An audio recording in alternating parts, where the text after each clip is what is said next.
बेटा, मेहनत से ही खेत हरा भरा होता है। अब्बू, मैं भी बीज बोने में मदद करूंगा। बेटा, मेहनत करोगे तो खेत हरा भरा होगा। जी अब्बू, मैं भी बीज बोना चाहता हूँ। आओ, ये बीज यहाँ जमीन में डाल दो। ये फसल कब बड़ी होगी?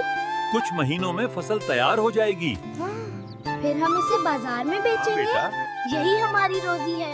मैं रोज आपके साथ खेत में आऊंगा। शाबाश बेटा, मेहनत सीखना बहुत जरूरी है। देखें, भैंस हमारे खेत के पास खड़ी है। हाँ बेटा, ये भी हमारे घर का हिस्सा है।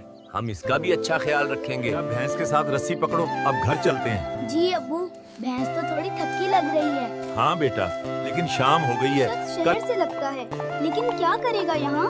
शायद कारोबार के लिए आया है। देखते हैं करीब आकर क्या कहता है। भाइयों, अगर तुम लोग मिलकर काम करो तो मैं शहर में तुम्हारा सामान बेच सकता हूँ। ये सुनकर तो दिल खुश हो गया। क्या? अब्बू, मौका अच्छा लग रहा है। पर पहले देखना पड़ेगा ये कितना काबिल है।